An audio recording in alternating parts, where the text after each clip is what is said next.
Welcome, welcome, welcome, beautiful people. It's your host, Demasha K. Y'all know I usually don't do shows on Saturdays, but I have a special edition. I have two great gentlemen, powerful gentlemen, motivating gentlemen, two gentlemen that have been somewhere in life, and they are doing an event tomorrow. And so I get them up here so they can talk about the event, amongst other things. Amongst other things, they're gonna talk about. But definitely, if there's still space, because if y'all did not see the flyer that I posted the other day in my story, then y'all gonna miss out. Okay, y'all really gonna miss out on something great. But there are some great things that are happening in the community. But I'm not gonna tell all their business because y'all don't like to tell business. But make sure y'all tap into 101.5 Philly Vibe every Tuesday at 11 a.m. and 6 p.m. 11 a.m. and 6 p.m. 101.5 Philly Vibe every Tuesday, where you will find my show, amongst other places, YouTube, Instagram, TikTok, everywhere else. Make sure you tap in. And don't forget your girl, just send me a shout out or share my stuff. Share my stuff. I appreciate everybody who does share my show. I appreciate everybody that listens into the show on a regular basis. And I appreciate y'all wonderful, wonderful feedback.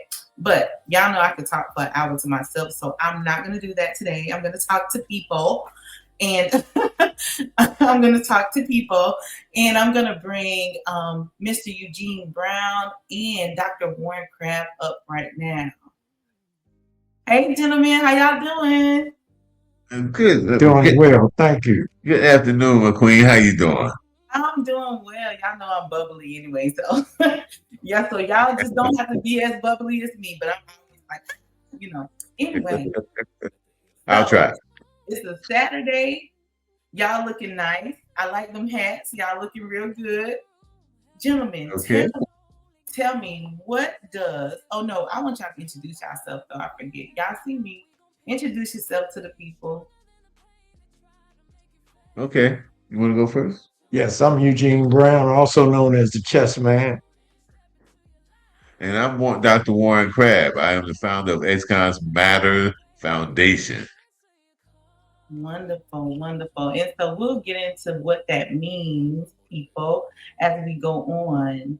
But my first question for you all, because I know you're doing this event, right?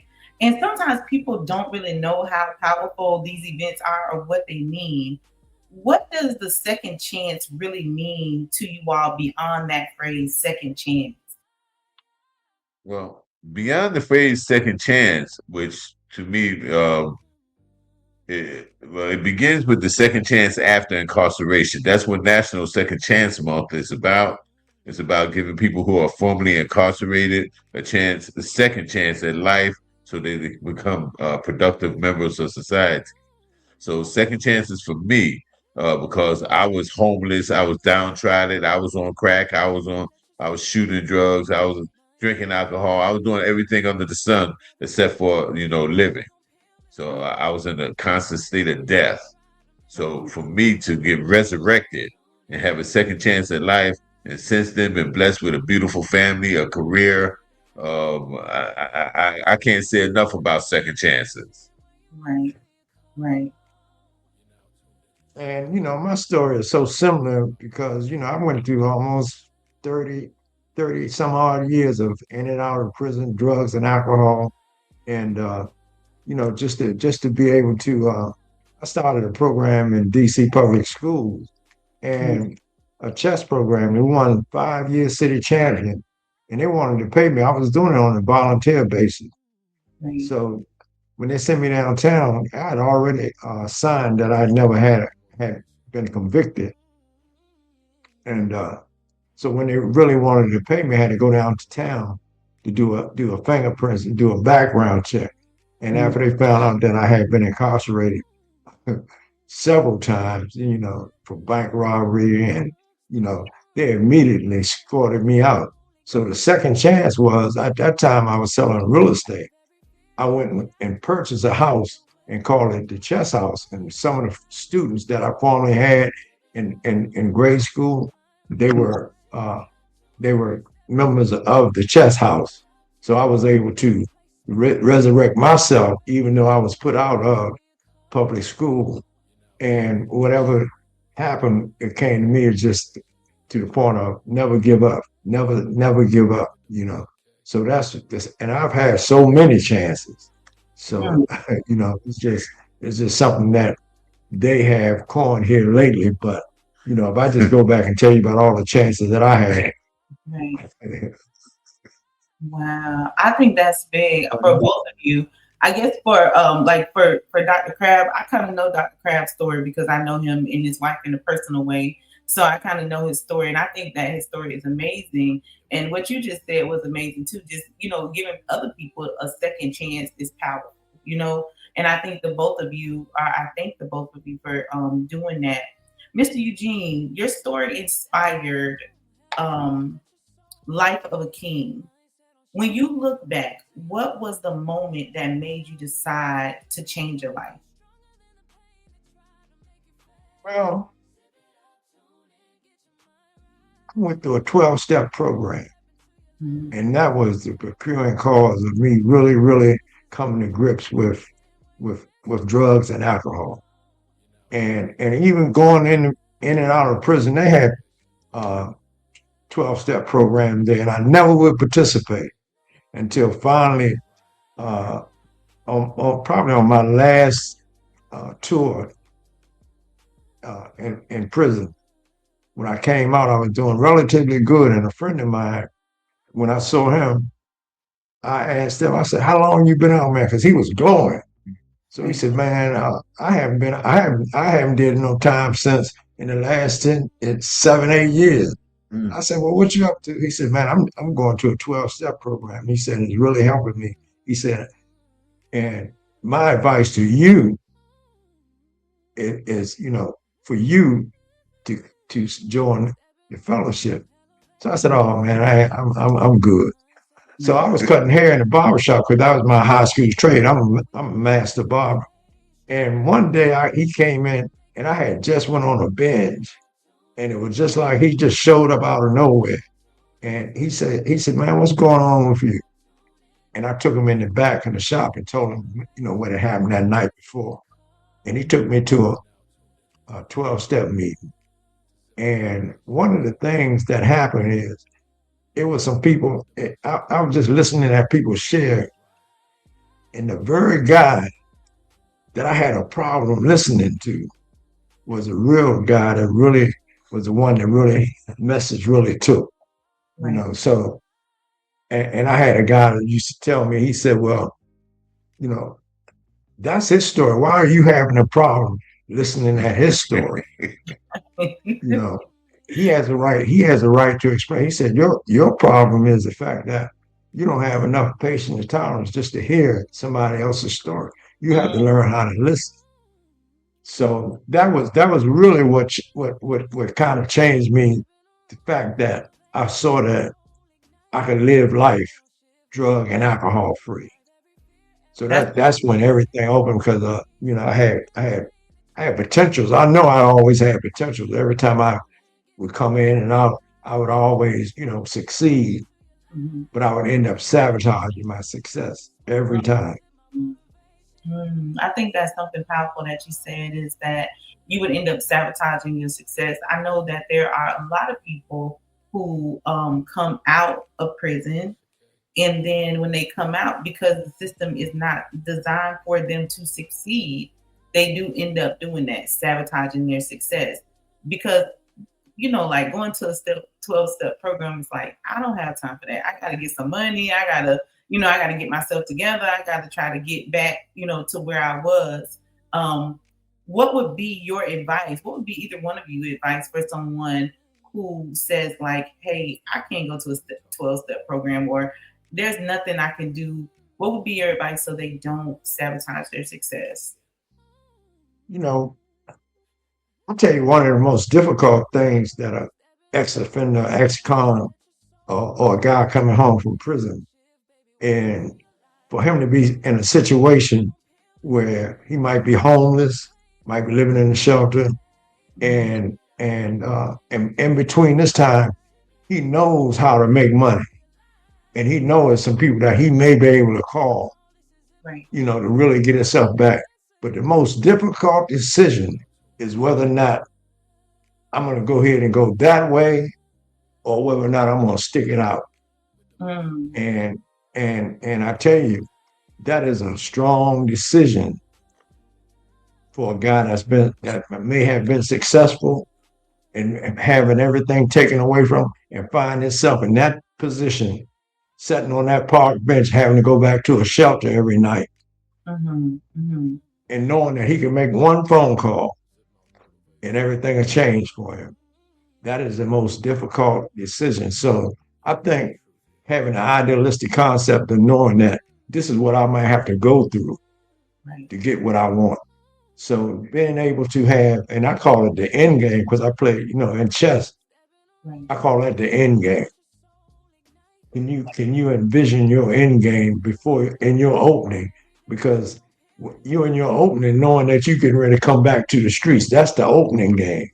Absolutely. Can you make it to the middle game? And can you make it to the end game? Those are three questions that, that are going to confront anybody that's coming home that don't have any structure, don't have a family, don't have, where he has to really do it himself. Right. Those are three, I know. What do I want to do, what I want to be, and what I want to have? Those are three questions that has to be answered. And I know for me, it was the question of, because when I went to my 12-step program, they told me the only thing I had to change was everything. I mean, I had to come out of my comfort zone.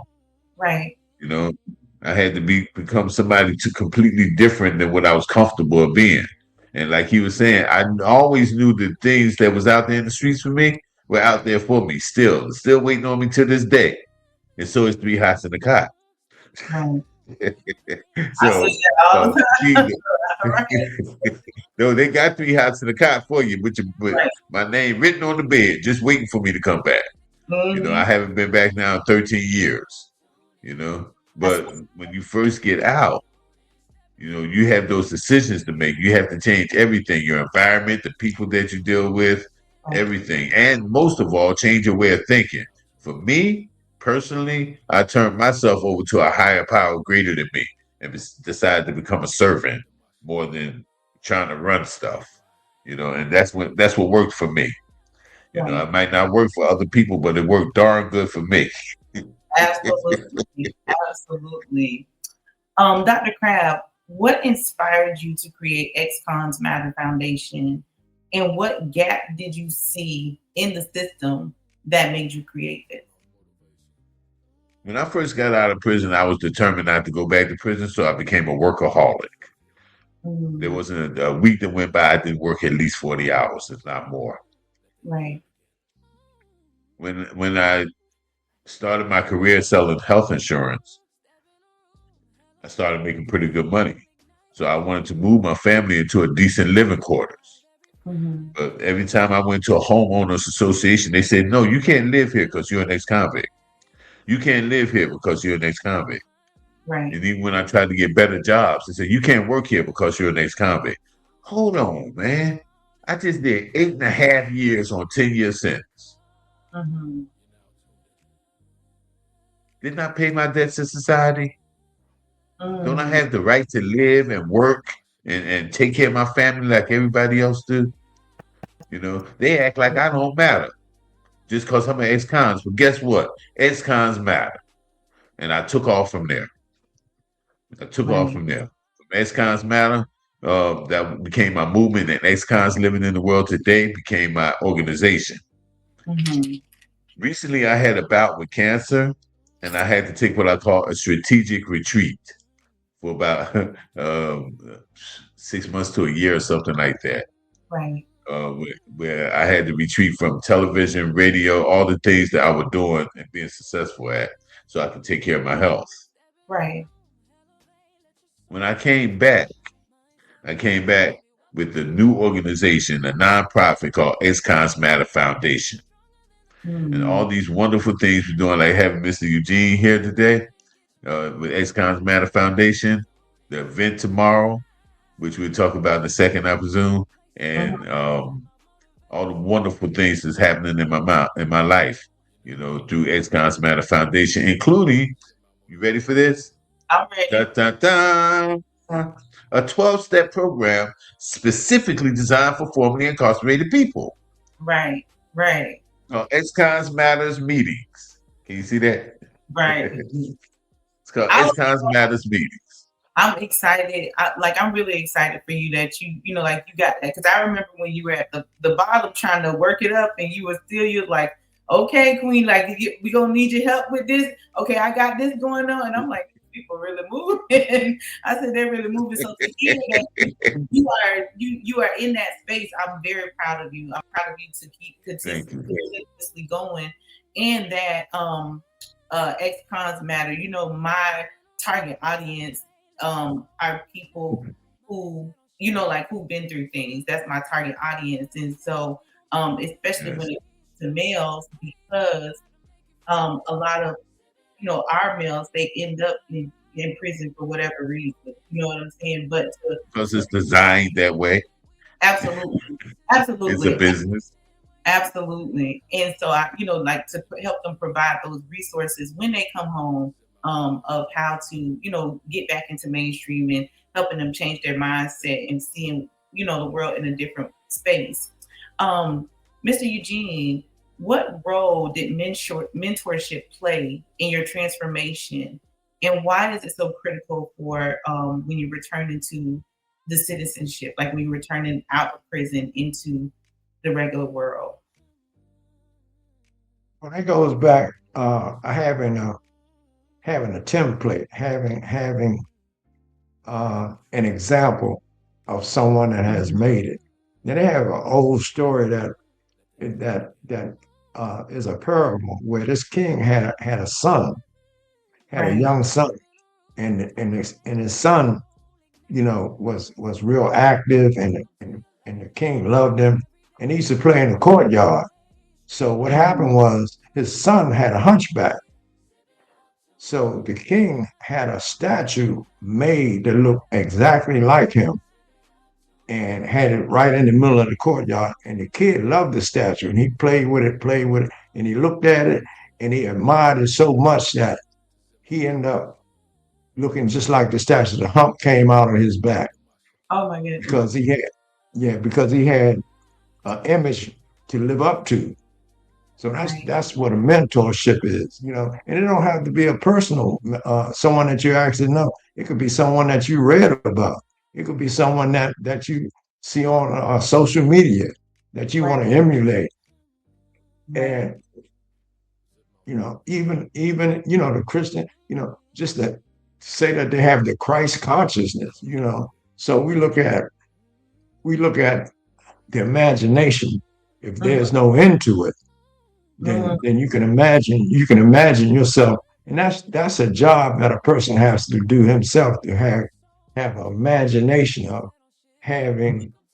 If everybody say, well, the creator wants the best for you, Right. and that's undeniable. People say, God wants the best for you. He wants you to have the best. So if he Right. was just to step up and say, all right, Gene, what would your best self look like?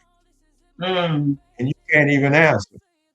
Right. So that's doing the work. You're gonna have to do some work from that shadow place to be able to start answering those questions ahead of time. So you Absolutely. find a lot of people just like they go down and win a lottery ticket.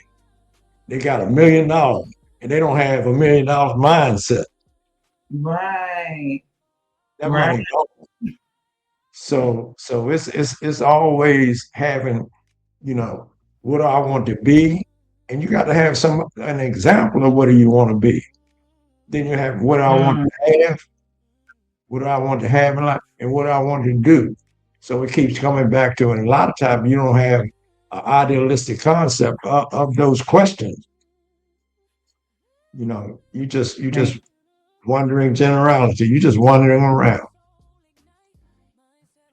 I think that's a I think that's an important thing that you said. You got to have that mindset.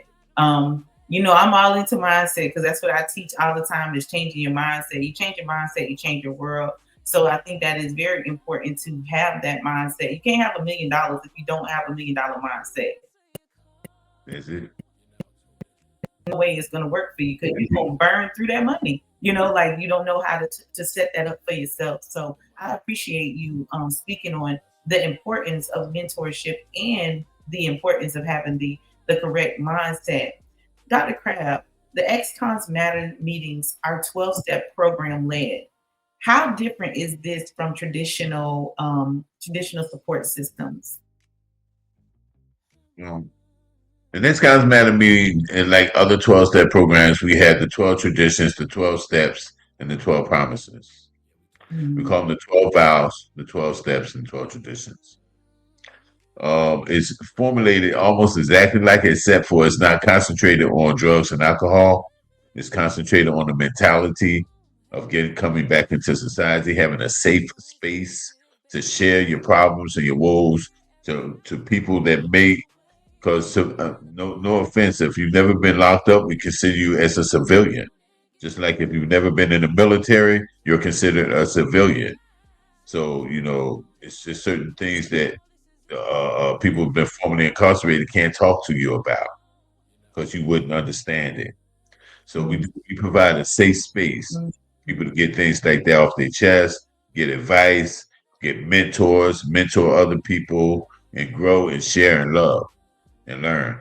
So that's what our 12-step program provides. That's different. Not so much different because the AA and NA, they provide the same things. Right. They do, because I've been through them. All right. But the only thing we're not concerned about your drug and alcohol. We're concerned about your mentality. Absolutely. Because if your mentality right, you ain't got to worry about the drugs and alcohol anyway.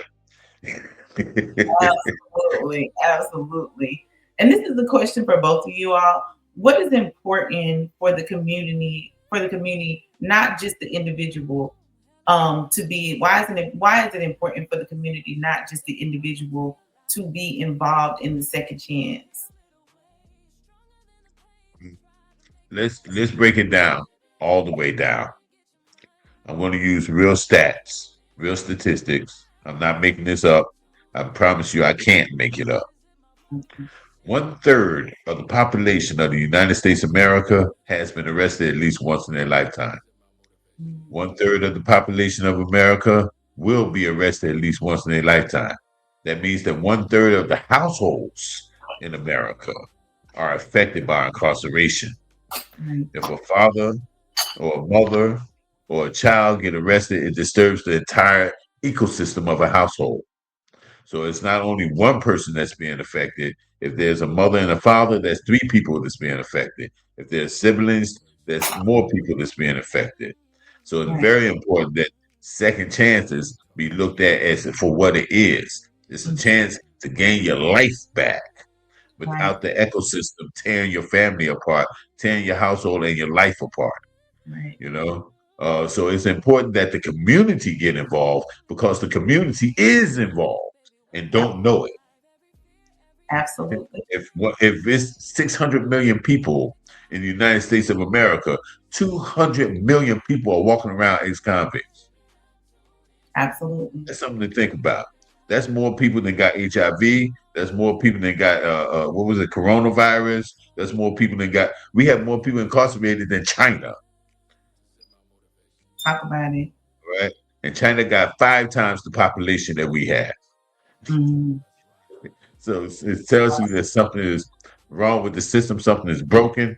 But the point is, the community has to become involved in order to help people to keep the community safe.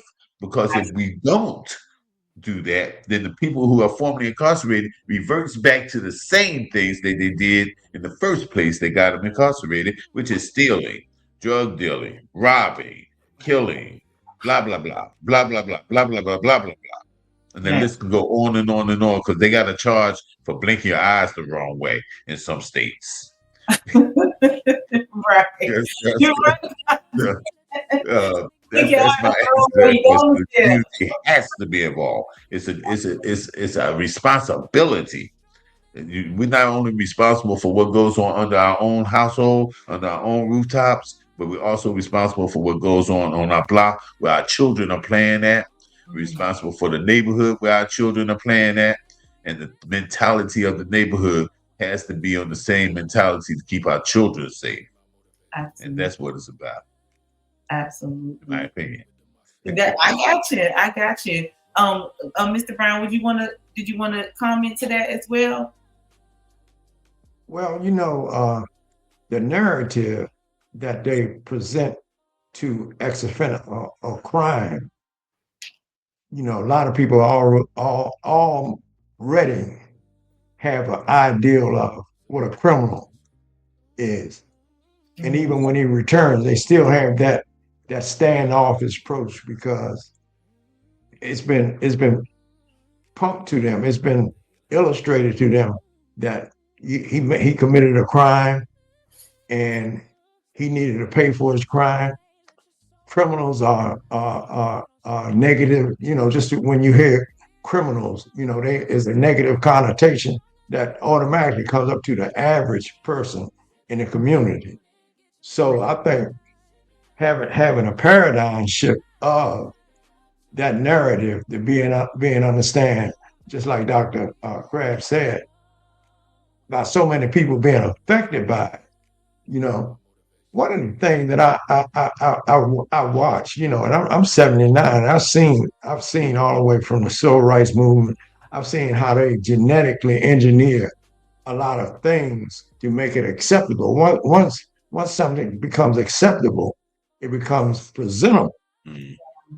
So just like we'll take a fruit, we'll take fruit, for instance, and our young kids are our fruit. But we'll take fruit, and when you start looking at a fruit, now all of a sudden there's no seeds in it. Right. So if there's no seeds in the fruit, what happened to the seeds? They genetically engineered the seeds out of fruit. Right. So this is what they're actually doing to our community. They're genetically engineering the positivity out of what could be and what would be if we would not adhere to that narrative that they present to us, in the newspaper, television, and just like they made a motion picture about me in Washington D.C. Mhm. You know who get all the views? Rayford Evans. I mean, I'm talking about drug kingpins. Mm. Right. They got a thing where they got DC blacks. They on YouTube. I mean, and they talk about the devastation, and they interview. They got millions and millions of views. But this is just like when they have a drug bust. They present a line of all the stuff that was on that they got, all the guns, all the drugs, and people be watching TV. They say young guys be watching TV. Say, man, that's how I want my thing to be. Mhm. So Mhm. it's a program. It's a program Right. that's is almost hypnotic. So when a guy come back into the community knowing that he been away, it's just he really need to be a facilitator to the other people in the community of not look. And even when I go out to speak, I tell people all the time, I don't glorify my prison experience. Right. You got a lot of guys. I mean, just when you come home from prison and some of the best time they've had has been when they was in prison. Right. And young guys hear this. This is why they almost think now that this is almost the right to passage to be Mm. a man, to be identified as a man. They have to go back. They have to go through prison. I tell you, a lot of them don't come out the way that they went in. Absolutely. So, but in the community, and if you don't, if someone has to set an example, someone has to start community meeting, community awareness, because it's so much ignorance in the community, especially in our community, Right. 'cause we just don't deal with the culture, our culture. There's a subculture in our community, Right. one that's underneath of that, and if no one is there to really express and explain what that subculture is about, Mhm. they'll never understand. How are you going to rehabilitate a kid and you give him a rehabilitation program, right? and the judge say before sentence, and the judge will say, "Son, we've given you every type of rehabilitation program there is. We gave you YKT. We gave you X4 community. We gave you, you've been on and off. We've given you every rehabilitation program. We have no other alternative but to sentence you to 20 years. But the question is, where was the habilitating program? Thank See, you. the re is just a prefix. Right. How you going to rehabilitate a kid? Never Let's replay it. You and I, let's replay that game that we played before. Let's replay that chess game. The first thing we said, we never played one before. So the re is a prefix. How can you be a doctor? How can you be a judge? How can you be and semantically don't know that this kid has never been habilitated? Mm. You can, and the first thing they do is look on your record. They can see the environment that you came from. Absolutely. So where are the habilitating programs? Right. And there are none. There are none. You gentlemen have really dropped some gems. I'm writing down stuff that y'all saying, like phrases that y'all are using, and I think that it's important. I think this is important for a lot of people to hear, you know, because there are no rehabilitating programs, because they look at the background of these children or young people or men or whoever. They look at the background and they don't try to heal that part first.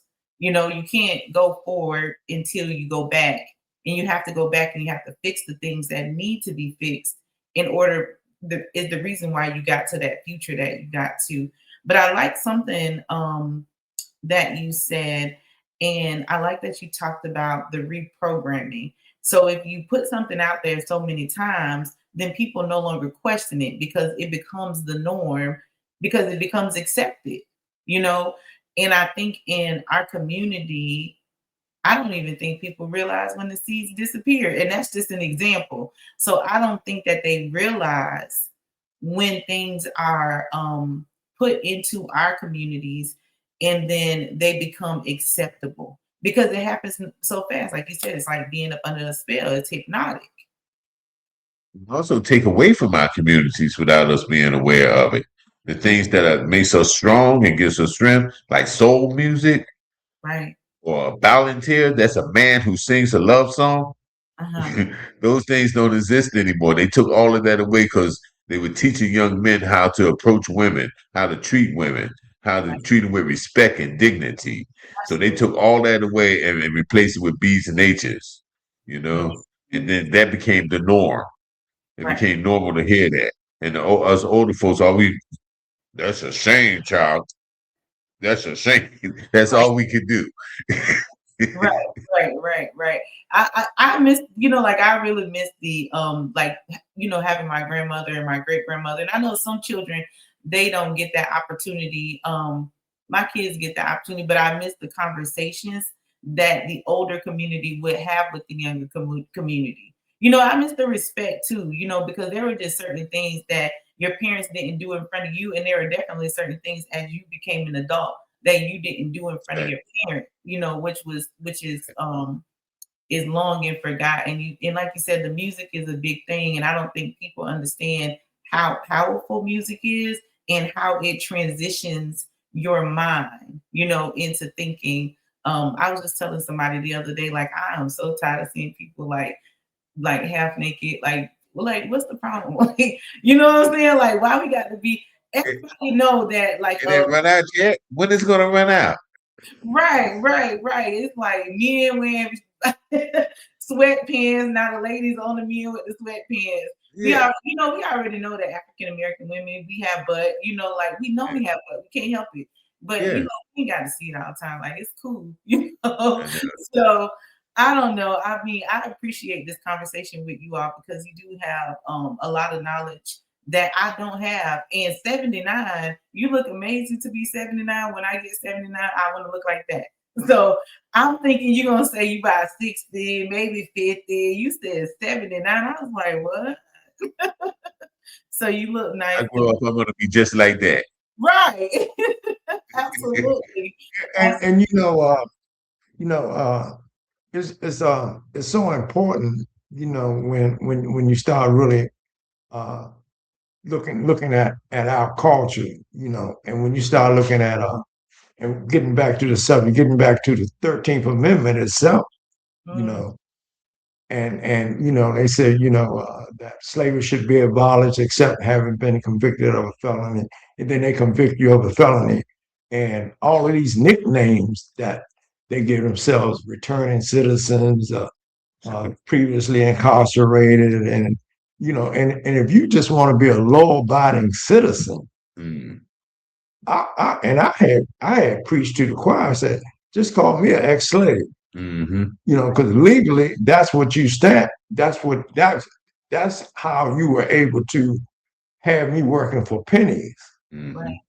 right, and have it a law where I couldn't even, like, hey, you here and you lost all your rights, and according to the Constitution, you enslaved.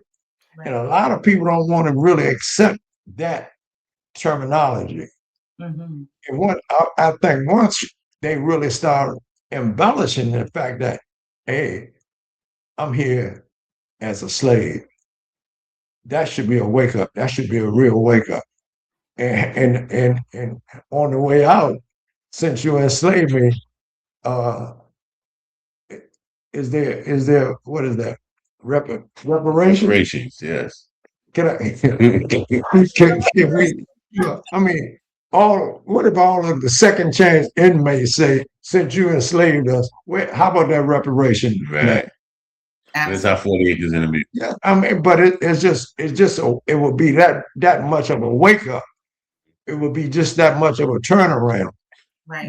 Just the fact that This is exactly why we have an petition out to end slavery. All Mm, right. We're looking for 10,000 people to sign the petition to end slavery. Um, we're going to update the 13th Amendment because it's over 265 years old. talk about it. Population was 410, and the rest were slaves. Absolutely. So it's a little different now with 600 million people in the country. It's a That lot. needs to be updated.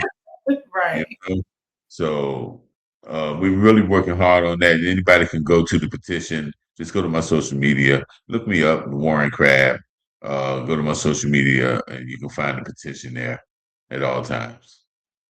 Absolutely. Like I said, y'all gentlemen have really been dropping some gems. And you all have something happening tomorrow. Something big is happening tomorrow. So what's going on at the Enoch Davis Center tomorrow? At the Enoch Davis Center, that's 1111. What is it? 1111, 18th Avenue South in St. Petersburg, Florida. This Right. is going to be in the auditorium. We're going to have a movie screening. It's called Dinner and a Movie. Right. We're having a movie screening of the movie that was made about this young man right here, Right. Mr. Eugene Brown. It's called Life of a King, with Academy Award winner Cuba Gooding Jr. portraying this guy. This is who Wonderful. he's portraying in the movie. And we're so proud to have him here for the movie screening. So afterwards, he can give us a keynote speech, answer some questions from the audience. You can get some autographed books of his novel. Pass me one of those real quick, please. You can get an autographed copy of his novel, From Pawns to King. This is by Mr. Eugene Brown. This is going to be available tomorrow. This is an awesome, awesome, awesome, awesome book. It's by him and his son Marco. I see. yeah. Yeah. So that is an awesome book. We're going to make sure that that's on the premises. Dinner in the movie. It's not a snack in a movie. Let's get this clear. I didn't say a snack in a movie. I said dinner in a movie. I'm talking about smothered chicken, rice pilaf, greens, cornbread, black eyed peas. We're having chocolate cake for dessert. Uh, just get there. It's absolutely free at the Enoch P. Davis Center. Absolutely free. Start doors open at 5 p.m. tomorrow. That's Okay. Sunday the 12th, 5 p.m. And going back over the conversation, the book basically is about intergenerational incarceration, Mm. which often occurs in the subculture. And the reason why I bring that point out is because I myself, when I first met my son's mother in the 60s, she was a real nice girl because of my lifestyle. She ended up doing time. My Wow. son ended up doing time. Mm. And my grandson right now is doing time. And that's not in across the tracks. You're hearing where the grandfather went to college, his son went to college, their children went, this is the narrative that's on the other side. So our subculture, and I've seen it so many times where whole families are locked up. Right. The mother in one prison, the father, the sister, brother. I mean, out of maybe 6 people in one family. Yeah. And people don't understand that concept. They would almost question it. How does this happen? Absolutely. But some of the conditions that we come underneath of, you know, those are some of the things that, and it's ordinary. It's almost a normality in a lot of cases. It is. It definitely is. Well, I raised 2 sons, so I'm raising 2 sons by myself. One of them is 18. He graduates this year. I'm so happy I don't know what to do. But Congratulations. And Great job. And let me say this. And I changed the narrative because when I told a reporter this one time, he said, "Oh, what a generational curse." I said, "No, we're not cursed. That's a generational habit. So we absolutely, need to change. I don't accept us being cursed. Mm. absolutely, I said it's a generational habit." Let me get that word out my mouth the other way. right. And you have to narrative, and I'm not so even going to say that word again. right. And so raising my sons, I changed the narrative. Like you said, success begot success. And so it was important for me to change who I was so that they can become someone. Like people will tell me, like, you can't raise 2 sons, like they're gonna be soft, da da da. All the stuff that they said, not true. So my son is Yeah. graduating this year from high school, and everybody's making a big deal out of the fact that he doesn't want to have a party. Like he doesn't want to do all of the extra stuff. And because he said graduation is not the goal. It's not the goal. And that's what I've taught him, that graduating from high school is not the goal. School, middle school, elementary school, high school is repetition. As long That's as right. you repeat, you're going to be fine. You're going to get through that. That's not the goal. Life is the goal. The goal is to be better, to get a career, to do better, to stay out of prison, to pay attention, to listen, to not get programmed and caught up in all of the other stuff. And so, like people, they really giving me a hard time because in their mind, graduation is the goal. But in my son's mind, I was going to graduate from high school anyway. But that is something Anyway.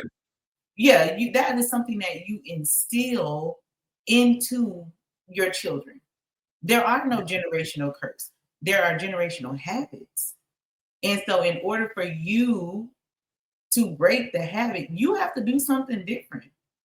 You have to go beyond. And so I changed my life about 15 years ago. I'm a different person and a completely different person than what I was.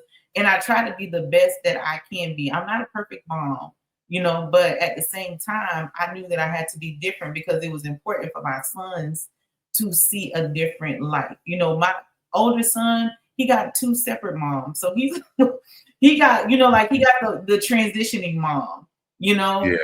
and my younger son, he got the changed mom. So, he thinks that life is full of fluff and it's not. But he thinks like he lives in a gated community. He does not. But he got a different mom than what my older son got. So I understand that. I understand that. I appreciate you, gentlemen, for being on the show. Is there anything else that you all would like to share before we get out of here? Because I know y'all got some big things happening and I know y'all got to make some moves. No, when you brought something to my mind when I was in the 12-step program and I celebrated my first year. I told my mother about the celebration and for her to come. She said, "Boy, I'm not coming." She said, "You doing what you were supposed to be doing way back then." Right.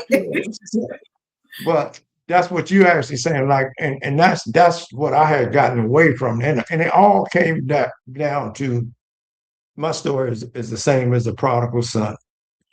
You know, when I left my consciousness and went out in the world, Mm-hmm. and when I came back to my consciousness, you know, this is how the movie came.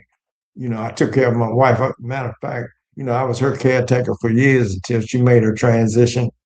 Right. And but just to see that, you know, I was there for almost every one of my family members as a caretaker. And I just look back and see the life that I lived, being in the position that I'm put in, that I have a responsibility to give it back every chance that I get, you know. And, you know, I know I was in an organization they call it Junior JCs.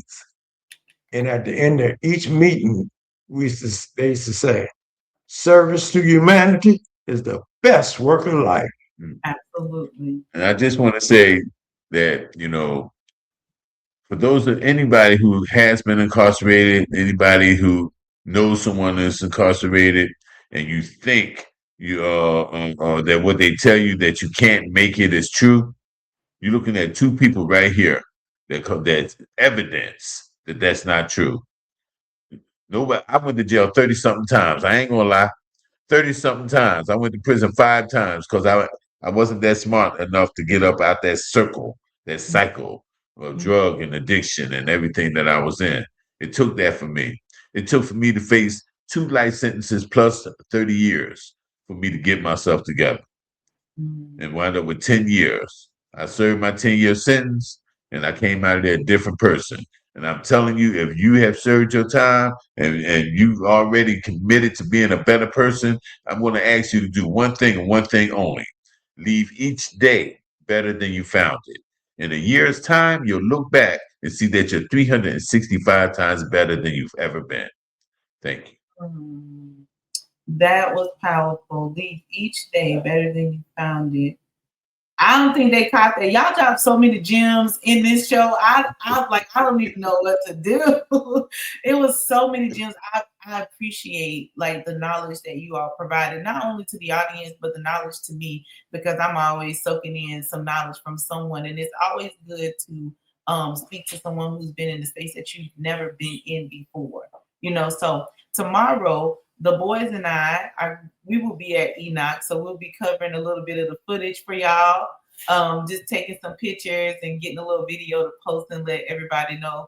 But we will be there. One of the boys is 6'3", the other one is 6'1".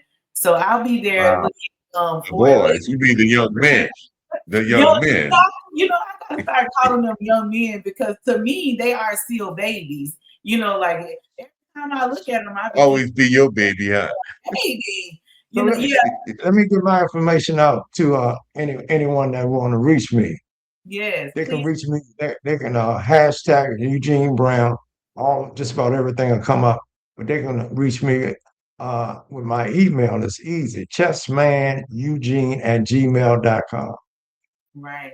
And anyone that want to reach me, I'm an inspirational speaker, and all my information is right on my website.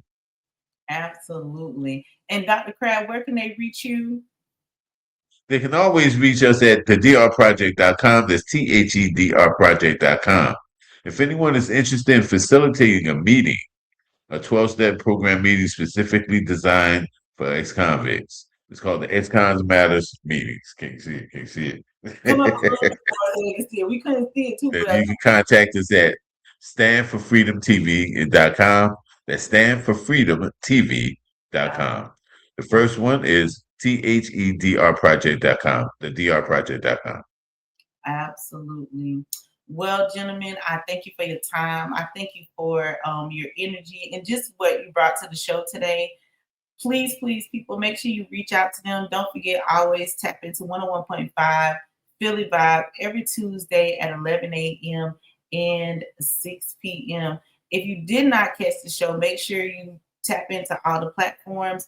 I still post on my podcast platforms, even though I have the show, but make sure you tap in. Send this show to somebody who really needs it, and who, can grow from this. Also, they will be at Enoch Davis Center tomorrow at what time? At 5 p.m. Doors open at 5 p.m. Please pre-register. If you Absolutely. don't register, you will have to wait until the people who are registered come in first because the food is going to be awesome and nobody's going to be having any leftovers. So please pre-register. All right. All right, gentlemen. I thank you for your time. I thank you for your energy. And you all have a wonderful day. As always, people love y'all. Thank y'all for tuning into the show.